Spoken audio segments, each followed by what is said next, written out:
اور الحمدللہ وہ جو آپ کا سینچری کا مارک پاکستان پیپلز پارٹی نے سندھ اسمبلی میں کراس کیا ہے، یہ ضرور ایک تاریخی کامیابی ہے اور اس میں آپ سب کا اپنا اپنا محنت ہے۔ باقی میڈیا اور دوسرے جماعتیں سوچتے ہوں گے کہ الیکشنز آسان ہیں، لیکن آپ کو معلوم ہے کہ کتنے مشکل ہوتا ہے، اور ہر بار آپ الیکشن کے میدان میں ہی ہم صرف عوام کی طرف پاکستان پیپلز پارٹی کے نظریں ہوتے ہیں اور ہم عوام کا ہی ساتھ مانگتے ہیں، اور ان کا ہم شکر گزار ہیں کہ انہوں نے بار بار ہمیں کامیاب کروایا۔ اس الیکشن میں پچھلے الیکشن سے اگر آپ کو زیادہ سیٹیں دلوائی گئی ہیں تو اس کا مطلب یہ کہ سندھ کے عوام کا جو توقع آپ سے ہیں، جو ایکسپیکٹیشنز آپ سے ہیں، وہ بھی بھر گئے ہیں۔ ہم نے ماضی سے بہتر پرفارم کرنا ہے،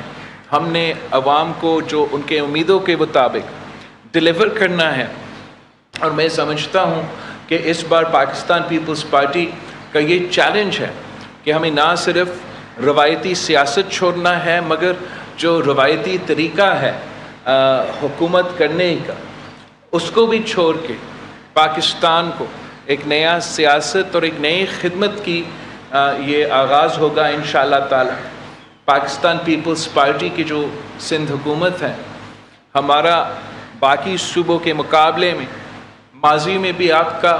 پرفارمنس بہتر رہا ہے، اور اس بار بھی میرا یہی ایکسپیکٹیشن ہے کہ آپ کا پرفارمنس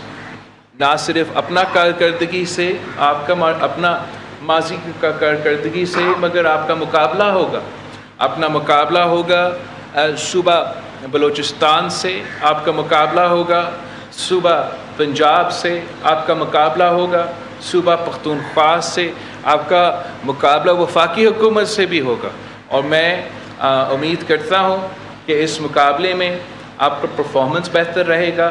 آپ کا کارکردگی بہتر رہے گا، اور ہر لحاظ سے میرے آپ سے یہ امید ہے کہ آپ پاکستان پیپلز پارٹی کی شہید محترمہ بینظیر بھٹو کی قائد عوام شہید ذوالفقار علی بھٹو سے اس ملک، اس دھرتی، ان کے عوام کے کافی امیدیں ہیں، تو ہم نے ان کے امیدوں کے مطابق پرفارم کرنا ہے۔ انشاءاللہ تعالیٰ کل آپ کا اوتھ ہو جائے گا، پھر آپ کا اسپیکر